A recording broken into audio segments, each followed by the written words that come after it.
She had spent 70 minus hours on that cake. 3 tiers. Ivory fondant with hand minus pressed sugar flowers along every edge. Each petal shaped individually. Each stem painted with a tiny brush dipped in gold dust. Nadia Reeves had stayed up past midnight 2 nights in a row, working at the kitchen table in her sister's house, because her own kitchen was too small, because the lighting was better there, because she needed it to be perfect. Not for herself. For him. For the man who had told her, on the evening they got engaged, that her baking was the first thing he had ever loved about her. She carried that cake into the Grand Meridian Hotel ballroom on a Friday evening in Marquand, set it on the display table herself, because she didn't trust the catering staff to handle it. She had no idea it would be the last thing she did as Marcus Cole's wife. The Grand Meridian's ballroom on the 4th floor of the hotel overlooked downtown Atlanta. White tablecloths. Chandeliers that cost more per fixture than most people's monthly rent. 112 guests, most of them in uniform or freshly pressed suits. This was the Atlanta Police Department's annual charity gala. The one Marcus helped organize every year. The one that raised money for officer families and gave the department tonight to look good in front of the city's political donors. Nadia had helped plan it for consecutive years. She had chosen the flowers. She had approved the menu. She had written the program. She sat at the head table and smiled at exactly the right moments. Marcus Cole was 30-9 years old, a detective sergeant with 17 years on the force, 2 departmental commendations, and a politician's instinct for knowing which room he needed to be in. He was broad-shouldered, loud in the way that men who've never been told to quiet down are loud, and he moved through every crowd like he already owned it. His colleagues loved him. His superiors trusted him. The donors at his table tonight laughed at every joke he made. Nadia watched all of this and felt something she had been trying to name for a long time. She was 30-4 years old. She had a master's degree in social work from Emory University and ran a nonprofit in Vine City that provided after-school tutoring to kids in underfunded neighborhoods. She was, by every measure that mattered to her, doing something real with her life. But at these galas, in this room, surrounded by Marcus's world, she sometimes felt like a decoration. Something he brought out to show and then put back on the shelf. She told herself she was being unfair. She poured herself a glass of water and looked at the cake across the room, still perfect, still exactly as she had imagined it. At 8:40-7 in the evening, Marcus walked up to the microphone. Nadia assumed he was about to make his customary toast. He always did the toast. He loved the toast. He would raise his glass, say something about brotherhood and service in the men and women who kept Atlanta safe. And everyone would drink and applaud, and Marcus would beam like a man who had built something worth celebrating. He cleared his throat. He said, "I want to thank everyone for being here tonight. I brought you all here as witnesses." Nadia's glass stopped halfway to her lips. "I have an announcement. Something I've been holding back too long." He paused. And in that pause, the room shifted. The way a room shifts when people suddenly realize they're not watching a speech anymore. "My marriage is over. I am ending it." Tonight, the silence that followed was absolute. Nadia set her glass down very carefully. Her hand was steady. She did not understand what was happening yet. "For years," Marcus said, and his voice was flat now, businesslike, the voice he used in briefings. "For years married to a woman who cannot give me children. I have been patient. I have done what a husband is supposed to do. But there are limits to what a man can accept." He looked directly at her across the room. 112 people looked with him. "I have found someone who can actually give me a family." The ballroom doors opened. A woman walked in wearing a fitted emerald dress. She was 6 months pregnant. She held the hand of a little girl, maybe 3 years old, who blinked sleepily at the bright lights. Nadia recognized her immediately. Her name was Brianna Langford. She had been Nadia's colleague at the nonprofit for 2 years. They had eaten lunch together. Nadia had attended her daughter's birthday party. The applause started somewhere in the back. A few nervous laughs. Phones appearing at every table. Nadia heard the sound of her own heartbeat, very loud in her ears, and then she heard nothing else because the room had tilted slightly, and she put her hand on the table to steady herself, and then The table was very far away and the floor came up, and she did not remember falling. She only knew that she was on the ground because the carpet was pressing against her cheek and the room above her was full of lights. Nobody moved. 112 people stood with their phones and watched. That's the part that stays with you when you hear this story. Not Marcus, not what he said. The part that stays is the 112 people who just stood there. Except one. He had been sitting at a table near the back wall, close to the emergency exit. Far enough from the main event that he'd been invisible all evening. He was wearing a plain white button-down shirt, no jacket, no tie. He did not belong to this world, or at least that is what anyone watching him would have assumed, because he looked exactly like someone's quietly employed uncle who had come along to fill a seat. He was 50-1 years old, with close cropped gray at his temples, and reading glasses pushed up on his forehead. He had a glass of water on the table in front of him, untouched. His name was Earl Whitmore. He had been at the gala because a city councilman who owed him a favor had asked him to come. And Earl Whitmore occasionally showed up when people he respected asked him to.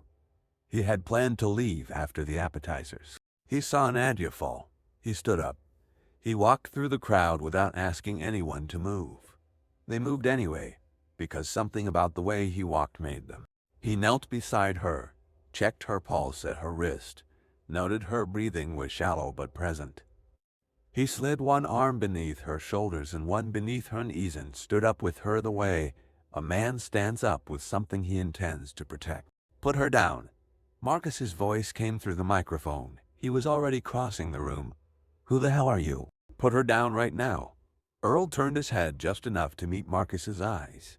He said, "Get out of the way." 3 words. No raised voice. No threat in the tone. Marcus stopped walking. Something about the stillness of the man holding his wife. Something about the way he looked at you like he had already counted every exit in the room and calculated how long it would take to reach each one. Something that made a man like Marcus Cole, a man who had not been afraid of very many things in his adult life, feel suddenly unsure of the ground beneath his feet.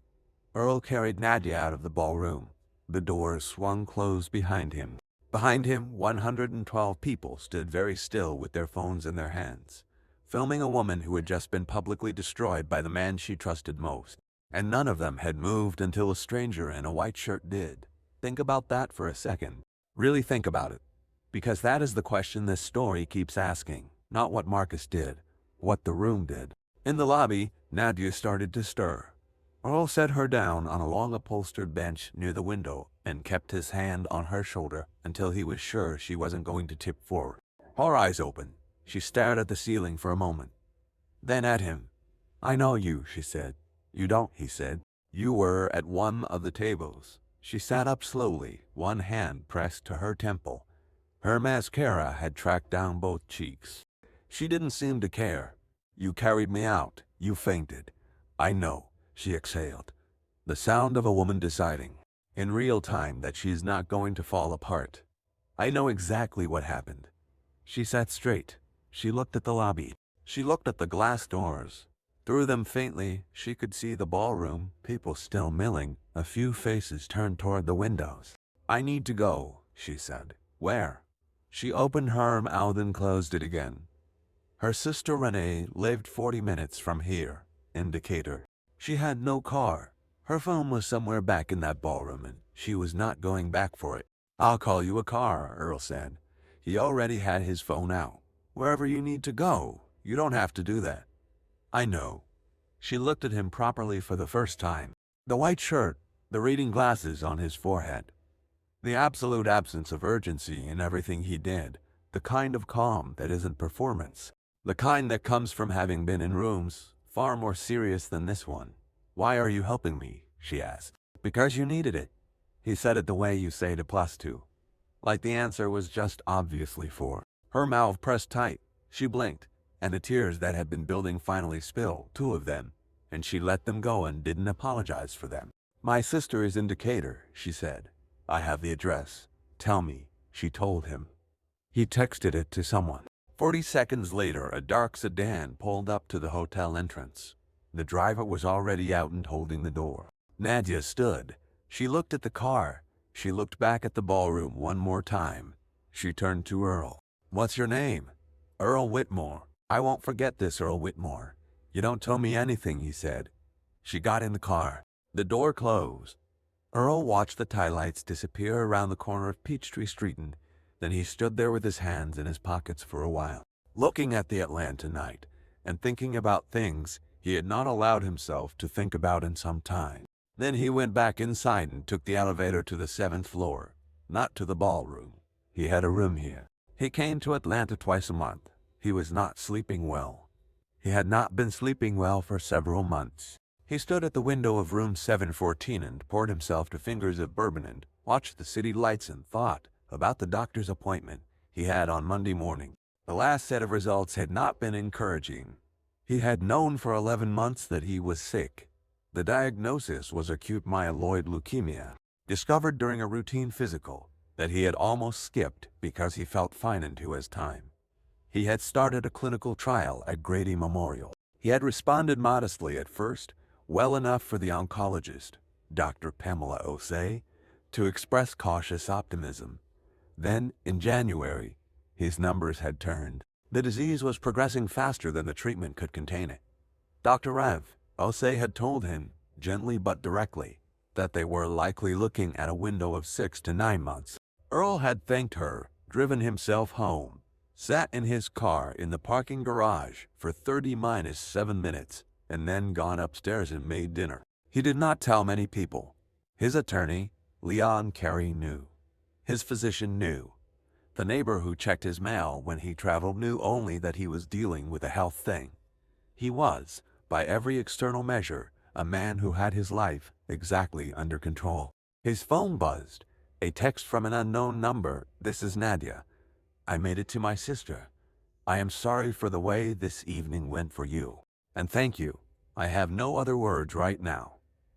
Earl read it twice. He typed, "I am glad you are safe. Rest tonight." 3 dots appeared, disappeared, appeared again. "Can I ask you something?" "Go ahead." "Why did you help me when none of them did?" Earl stood at the window. The city hummed below him.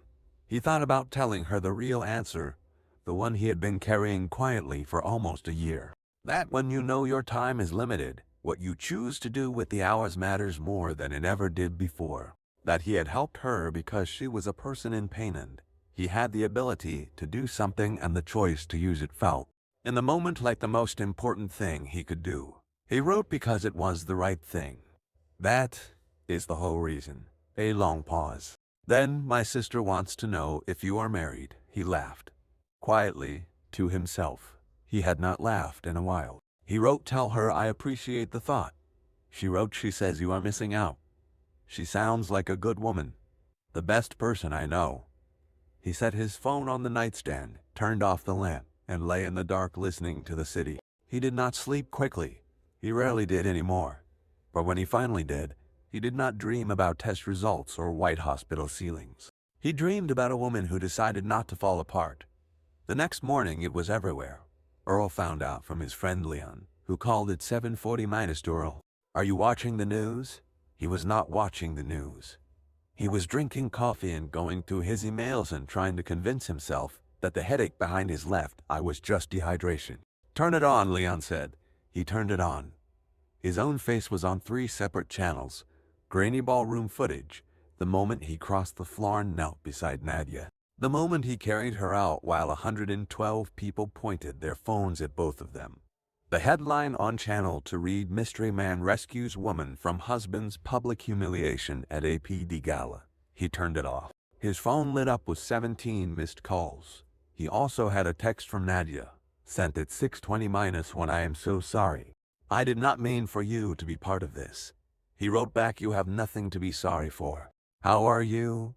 Honestly, I do not know yet. My sister keeps feeding me. She thinks food solves everything. It solves some things.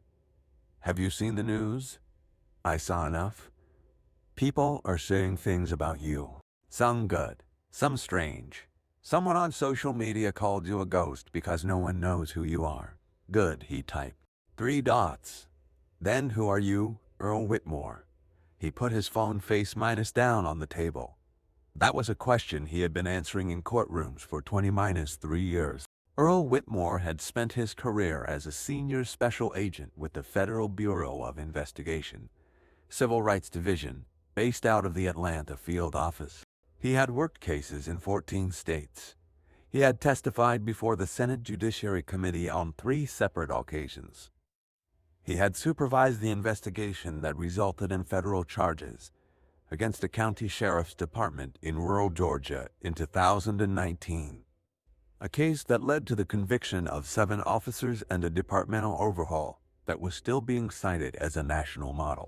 He had retired 18 months ago, on doctor's orders, though publicly it was simply retirement. He was quiet about his career the way people who have done genuinely serious work tend to be quiet about it. He was not quiet by accident. Leon called again at noon. The APD is asking questions about you. Cole's attorney is making noise. Something about interference in public statements. Let them make noise, Earl said. Earl. Marcus Cole publicly humiliated his wife in front of over 100 witnesses and filmed it. He had nothing to fear from a phone call. And you? What are you doing? Having lunch. You are going to give me a cardiac event. You run 6 days a week, Leon. Your heart is fine. He ended the call and looked at his phone for a long moment. Then he dialed a number he had not dialed in 8 months. Special Agent in Charge Doris Watkins, FBI Atlanta. She picked up on the second ring. I wondered when you'd call, she said. I need to talk to you about something, he said. Not officially. Just a conversation. My door is always open for you. You might want to look at Detective Sergeant Marcus Cole of the APD. His arrest record for the past 4 years. The stops. The demographics. A pause. This about what happened at the gala. This is about what happened long before the gala, Earl said. Last night was just the night he was stupid enough to do it in front of a camera. He hung up and sat with his coffee. He was right. He usually was, about things like this. He had spent 20-3 years learning to recognize the shape of abuse before the evidence caught up to it. That Wednesday, Nadia texted him, my sister is making me go to dinner. She says I cannot hide forever. Earl smiled. She's right. Go to dinner. What if I run into people I know? You hold your head up and remember you did nothing wrong. That is easier to say from the outside. Most hard things are. But you are still standing, Nadia. After everything. That counts for something most people never find out they have. A long pause. Then I needed to hear that. Thank you. Go eat something good. Another pause. Then would you want to come? Renee wants to meet you properly and I think, honestly, I would feel safer if you were there. He looked at the window. Outside, Atlanta was gray and cool and he had nowhere in particular to be. He had a doctor's appointment Monday. He had a headache that came and went. He had a life that was being quietly measured in the time remaining. He typed wherein when. They met at a small Haitian restaurant in Decatur called Madeleine's. The kind of place you only know about if someone who loves you brings you there. Renee Okafor was 40-1 years old, 3 inches taller than her sister, and had the energy of someone who has already decided she likes you before you sit down. She hugged Earl like she had known him since childhood, the man who did what a whole ballroom of police officers would not. She said, I just walked faster than everyone else, Earl said. Sit down. I already ordered for the table. The food came in waves. Rice and beans, plantains, a soup Earl could not name, but that tasted like someone had been cooking it since morning. He ate more than he had eaten in any single meal in months. Renee made sure of it. She watched his plate with the focused attention of someone who feeds people as an act of love and considers leaving food behind a personal slight. You are too thin, she said. Matter minus of minus factly. Renee, Nadia said. I'm stating a fact. He's too thin. Renee looked at Earl. When did you last have a real home minus cooked meal? He thought about it. A while. That's what I thought. She stood up and added more plantains to his plate. They talked for 3 hours. Renee asked him direct questions about his work and his life, the way only certain people do. People who have decided they are not going to waste the evening being polite. He answered more honestly than he intended to. Nadia mostly listened, but she watched him with an expression he could not quite read. Curious, careful, like someone deciding whether to trust the math before signing the paperwork. After dinner, they walked to the parking lot. Renee hugged him again and got in her car to let them say goodnight. "Can I see you again?" Nadia asked. "Yes," Earl said. "Whenever you want." "Saturday? There is a botanical garden in Piedmont Park I like." "That sounds good." They stood for a moment longer than necessary. The parking lot was quiet. A streeteltwide buzzed faintly overhead. "Good night, Earl Whitmore," she said. "Good night, Nadia." He drove back to his hotel and sat in the parking garage for a while before going up. Not the way he had sat after the diagnosis. Differently, like a man who is measuring something, unsurprised by what he finds. He did not tell her about the leukemia. Not that night. Not the next Saturday either, when they walked through the botanical garden and talked about her nonprofit and his years in the bureau and the magnolias that were just beginning to open along the East Path. Not the Saturday after that. He told her 6 weeks in. They were having dinner at her sister's house, a real dinner. The kind Renee made when she decided someone had earned a seat at the table. After dessert, Renee disappeared into the kitchen with an elaborate excuse that neither of them believed. Nadia looked at him across the table. "You are not going to tell me whatever it is you are not telling me," she said. He was quiet for a moment. "I am sick," he said. She was very still. "Leukemia. I have been in treatment for 11 months. My doctor believes I have somewhere between 6 and 12 months remaining, depending on how the next phase goes." The kitchen was quiet. Outside, a car passed slowly. "How long have you known?" she asked. "Almost a year." She nodded, the way people nod when they are processing something that is too large to take in all at once. She didn't cry. She didn't look away. "Were you going to tell me?" she asked. "Yes." "When?" "Now," he said. "I am telling you now." She was quiet for a long time. Long enough that he started to form the words to let her go gracefully. To say he understood if this was more than she could ask of herself, that he would not hold her to anything. She said, "I am not leaving." He looked at her. "I know what you are about to say," she said. "You are about to tell me it would be reasonable to walk away, that you would understand, that you are not asking anything of me." She leaned forward. "I am not leaving, Earl. You helped me on the worst night of my life without asking me for anything. The least I can do is be here for yours." Renee appeared in the kitchen doorway. She had clearly been listening. She said, quietly, "I am going to make coffee." And that was that. They did not rush into things. But they did not wait, either, because a man with 6 to 12 months learns very quickly which arguments are worth having and which evenings are worth holding on to. The investigation that Special Agent Watkins had quietly opened into Marcus Cole's record took 3 months to produce results. What it produced was not surprising. It was just thorough.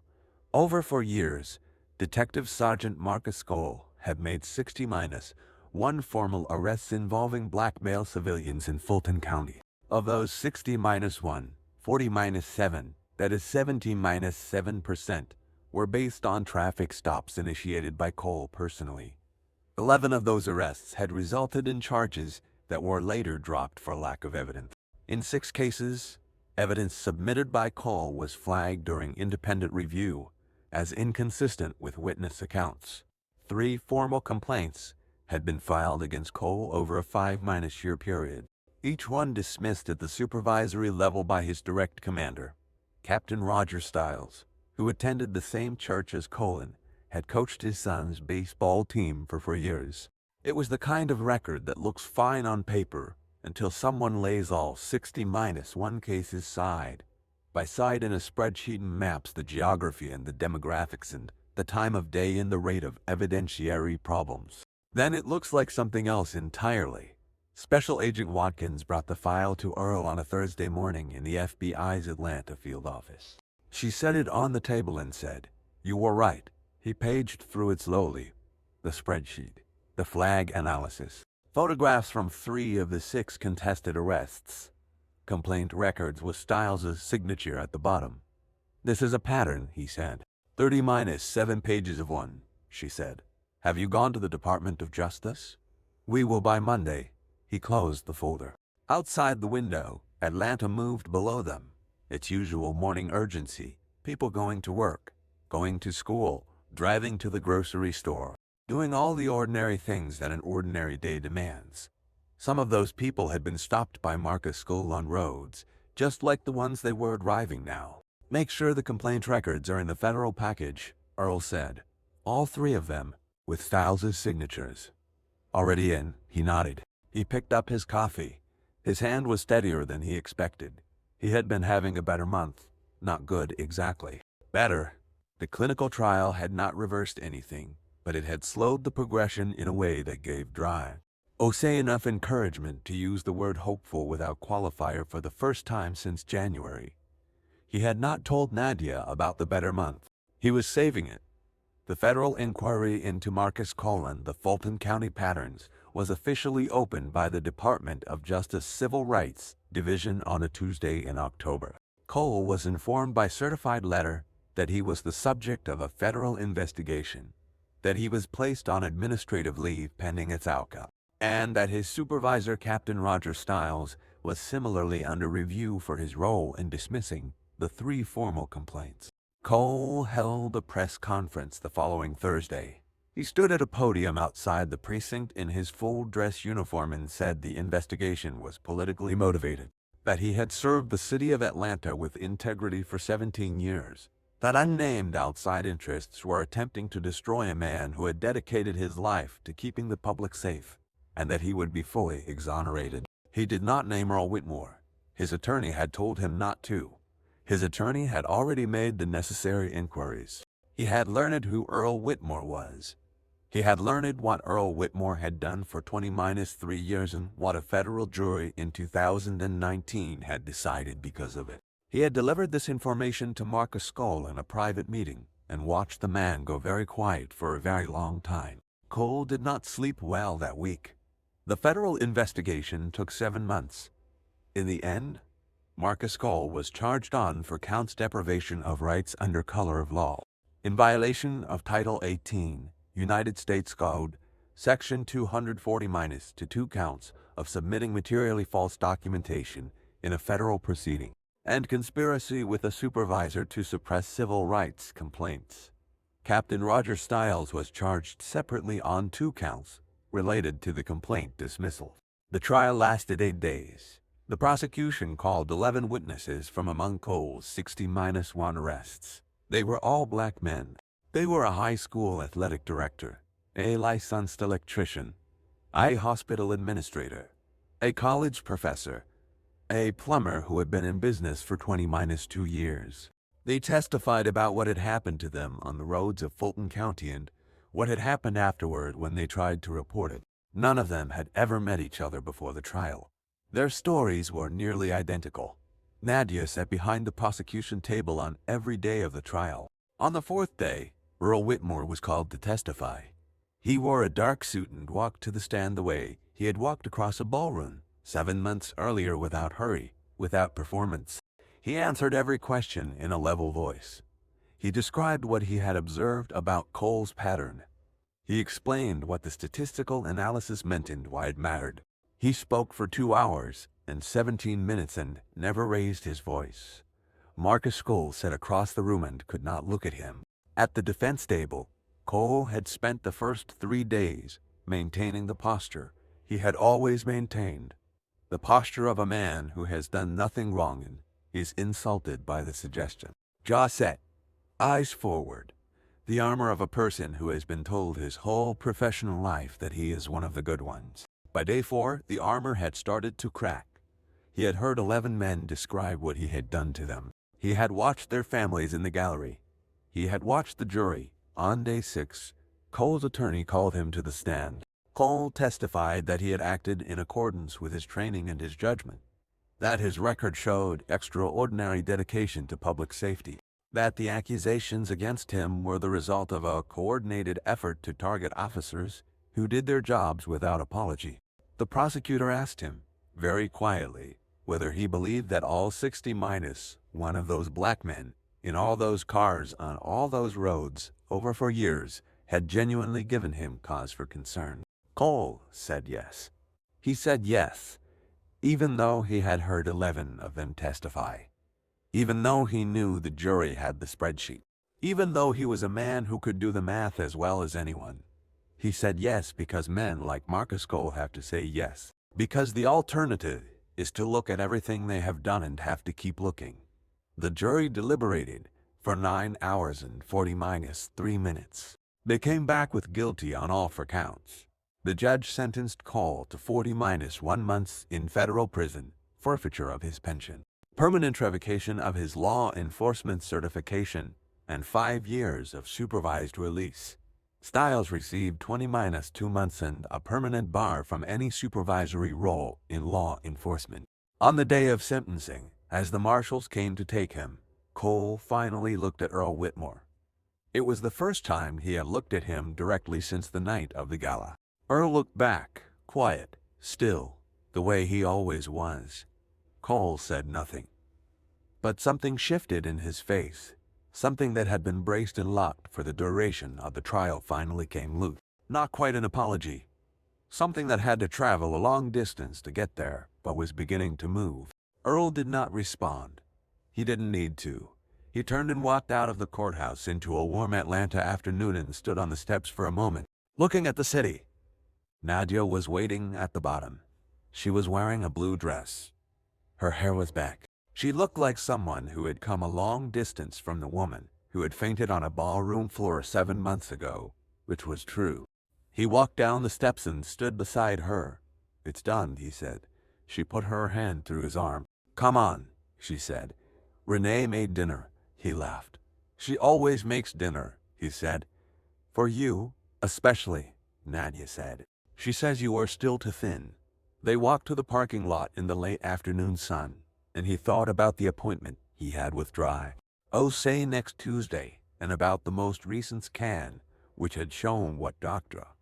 Say described as a modest but meaningful response to the new protocol. He thought about what modest but meaningful meant when you are measuring time. He thought about how strange it was that the worst night of Nadia's life had led to this. To a Tuesday in April with her arm through his in the city, going about its life around them, and the dinner waiting at her sister's house. They got in the car. He told her about the scan on the drive over. She listened without interrupting. When he finished, she was quiet for 2 blocks. Then she said, "Modest but meaningful." "That's what she said." "I'll take it," Nadia said. "So will I." They rode the rest of the way in the particular kind of quiet that only exists between people who have decided to face the same direction. Renee had made oxtail and rice into dessert she refused to name until you had already eaten 2 helpings of it. The 3 of them sat around the table in Decatur until well after 10. And at some point in the evening Earl looked up from his plate and noticed that he felt, without qualification, something he had not felt in longer than he could accurately remember. Not fine. Not managing. Home. There are things that happen in every American city that people in ballrooms watch and do not stop. There are men who build careers on the certainty that they will not be stopped. There are systems that protect those men until the systems can't anymore. And then there are people, ordinary and quiet and present, who decide that their moment in a room is not going to be a moment they let pass. Earl Whitmore was 50-1 years old and sick and tired in the way that people get when the body has been fighting for a long time. He had no reason that night at the Grand Meridian to stand up when no one else did. He was not assigned to protect anyone. He was not on duty. He had his own things to carry. He stood up anyway. That is the whole story. That is also the lesson. You do not need authority or a special role or the right moment to be the person who moves when everyone else is frozen. You need the willingness to accept that your presence in a room is not passive. That standing still while something wrong happens is its own kind of choice. That sometimes the most important thing you will ever do is simply walk across a room. There are 11 men whose lives were bent out of shape by one officer who believed his badge was permission, who lost time and reputation and opportunities that did not come back. And there was a system around him, a supervisor, a culture, a pattern of signatures at the bottom of dismissal forms that kept it going year after year. The system failed those 11 men, but it did not get to have the final word. It rarely does. That is worth remembering. This story is a work of fiction. The characters, events, and organizations depicted are entirely imaginary and do not represent any real individuals or institutions. The story is intended to explore real dynamics that exist in American society, including the documented patterns of racial disparities in law enforcement stops, the importance of institutional accountability, and the human capacity for dignity in the face of injustice. For real statistics on traffic stop disparities in the United States, the Stanford Open Policing Project has published findings across more than 100 million traffic stops nationwide. For anyone who has experienced discrimination or civil rights violations, the Department of Justice Civil Rights Division maintains a public complaint process at civilrightsjustice.gov. I want to say something directly before we close because I think it matters. The thing that got me about this story, the thing I keep coming back to, is not the investigation or the trial or even the verdict. It is the moment in the lobby when Nadia asks Earl why he helped her, and he says because it was the right thing. That is the whole reason. That sentence is doing a lot of work. It is refusing to make a hero out of him. It is refusing to make an exception out of him. It is just saying, plainly, that a person with the ability to act in the choice to act chose to act. And that should not be extraordinary, but right now, in the world we are living in, it is. We tell these stories because the gap between what should be normal and what is actually normal is where most of the pain lies. And we tell them because the gap can close. It has closed before. It closes every time someone chooses to stand up in a room full of people who are all standing still. If this story stayed with you, share it with someone who needs to hear it. Drop a comment and tell me what moment hit you hardest. And if you have not subscribed yet, please do, because every week we bring you stories that refuse to look away. Thank you for listening until the end. It means more than you know.